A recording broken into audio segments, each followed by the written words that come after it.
ఇది high budget copy. Akhanda 1 and 2ని remix చేసి తీసిందే సినిమా నాగబంధం. సినిమా అంతా సనాతన సనాతన సనాతన అని చెప్పి సావగొడతారు. సినిమా వరస్ట్ ఉంది. సింపుల్.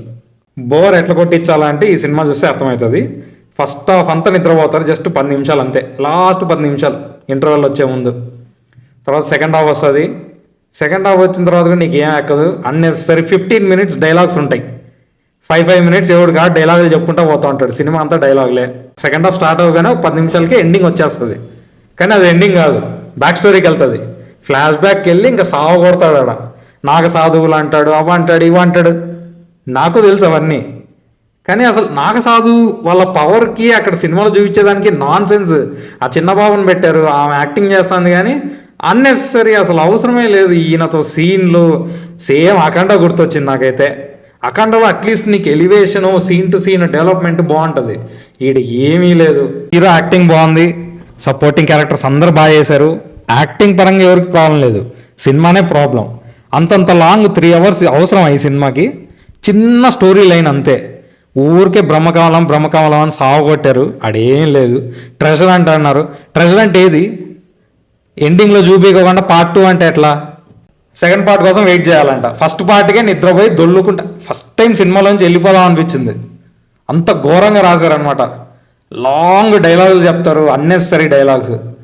నటేష్ ఉన్న సీన్స్ బాగున్నాయి, కానీ ఆమె ఎందుకుందో ఇదేం చేస్తుందో అసలు సంబంధమే లేదు. అన్నెసరీ ట్విస్టులు పెట్టారు, అవసరమే లేదు. క్యారెక్టర్ డెవలప్మెంట్ అస్సలే లేదు. నవా నటేష్ ఉంది, స్పాయిలర్స్ ఏమన్నా అనుకోండి. హీరోతో లవ్లో పడుతుంది. అది ఎంత వరస్ట్ రైటింగ్ అంటే జస్ట్ 2 secondsలో అయిపోతుంది. పాట వేసుకుంటారు. ఆ పాటలు అంటే గుర్తొచ్చే పాటలు పడతానే ఉంటాయి. ఎందుకు పడతాయో నాకైతే అర్థం కాదు. బాగున్నాయి. దేవుడి దగ్గర చేసింది పద్మనాభం అనే సాంగ్ ఒకటి, తర్వాత ఇంకొకటి పెళ్లిలో చేస్తారు. జస్ట్ ఇంటర్వెల్కి ముందు ఒక సాంగ్ ఉంటుంది, అది బాగా చేశారు.